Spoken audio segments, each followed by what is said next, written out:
झगड़ालू मैडम जिसे चाहिए फ्री वेतन और मनचाही पोस्टिंग। हिम्मत वाली मैडम, हाईकोर्ट में भी डिसेबिलिटी का फर्जी सर्टिफिकेट लगाया। मैडम पर महानिदेशक दीप्ति सिंह आखिर क्यों हो रही है मेहरबान। फर्जीवाड़े के बावजूद मनचाही पोस्टिंग देने को बदल रही आदेश। 1 साल पहले हल्द्वानी जीजीआईसी की मैडम पर गंभीर आरोपों की जांच के चलते शिक्षा विभाग ने मैडम का ट्रांसफर हल्द्वानी से बागेश्वर कर दिया था, लेकिन मैडम ने ट्रांसफर को रुकवाने के लिए विकलांगता का फर्जी मेडिकल सर्टिफिकेट बनवाया और हाईकोर्ट में आदेश को चैलेंज कर दिया। फर्जीवाड़े का भांडा फूट जाने पर मैडम ने हाईकोर्ट के डर से केस तो वापस ले लिया, लेकिन बागेश्वर के जीजीआईसी डोफाड़ में ज्वाइन नहीं किया।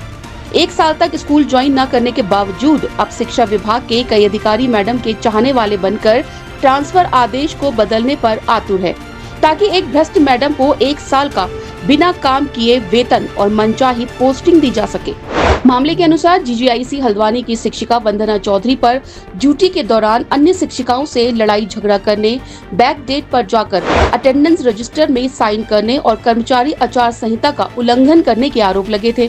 जिस पर शिक्षा विभाग ने जांच बैठा दी और कई महीनों की जांच के बाद शिक्षा विभाग ने वंदना चौधरी को दोषी पाते हुए 5 सितंबर 2024 को उनका ट्रांसफर हल्द्वानी जीजीआईसी से बागेश्वर के जीजीआईसी डोफाड़ में कर दिया। 6 सितंबर 2024 को जीजीआईसी हल्द्वानी से रिलीव हुई वंदना चौधरी ट्रांसफर रुकवाने के लिए ठीक एक दिन बाद 7 सितंबर 2024 को अल्मोड़ा जिला चिकित्सालय से 42% का डिसेबिलिटी सर्टिफिकेट बनवा लाती हैं और हाईकोर्ट में पिटीशन डाल देती हैं। हालांकि हाईकोर्ट से वंदना चौधरी को स्टे नहीं मिलता है। आरटीआई में अल्मोड़ा डिस्ट्रिक्ट हॉस्पिटल से पीएमएस डॉक्टर एससी गड़कोटी और डॉक्टर प्रमोद मेहता से बनवाया गया मैडम वंदना चौधरी का 42% डिसेबिलिटी सर्टिफिकेट फर्जी साबित होता है और मामला प्रकाश में आने के बाद हाईकोर्ट के डर से वंदना चौधरी 18 मार्च 2025 को स्टे के लिए दी गई पिटीशन वापस ले लेती हैं।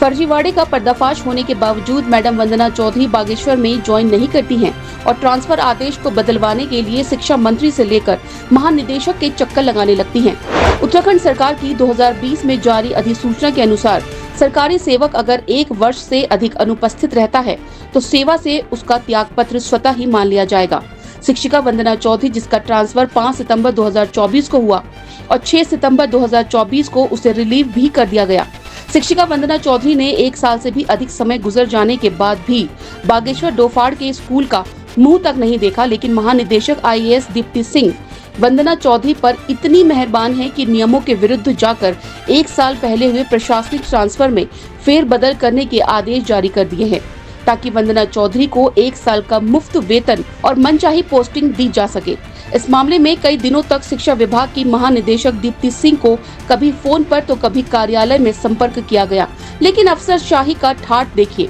ना तो दीप्ति सिंह ऑफिस में मिलती हैं और ना ही फोन उठाती हैं। दूसरी तरफ अपर निदेशक पद्मेंद्र सिंह ने दूरभाष पर जानकारी देते हुए बताया कि महानिदेशक दीप्ति सिंह ने वंदना चौधरी के ट्रांसफर को बदलवाने को लेकर आदेश जारी किया है। इसका सीधा मतलब है कि शिक्षा विभाग में अफसरशाही सरकार की अधिसूचना के खिलाफ कार्य कर रही है। उत्तराखंड में अफसरशाही इस कदर बेलगाम है कि वो ऐसे शिक्षकों को घर बैठे वेतन देना चाहते हैं जिन्होंने पूरे साल बच्चों को पढ़ाने की बजाय पिकनिक मनाई है। उत्तराखंड की गरीब जनता के खून पसीने के टैक्स से लाखों की पगार लेने वाली वंदना चौधरी जैसी शिक्षिकाएं भ्रष्टाचार की पराकाष्ठा पार कर रही हैं और विभाग के आला अधिकारी मुफ्त का वेतन और मनचाही पोस्टिंग देने के जुगाड़ में लगे हुए हैं, जिससे साबित होता है कि शिक्षा विभाग में अफसरशाही उत्तराखंड के बच्चों को शिक्षित करने के लिए समर्पित नहीं, बल्कि भ्रष्ट और मक्कार शिक्षकों की सुरक्षा के लिए वचनबद्ध है।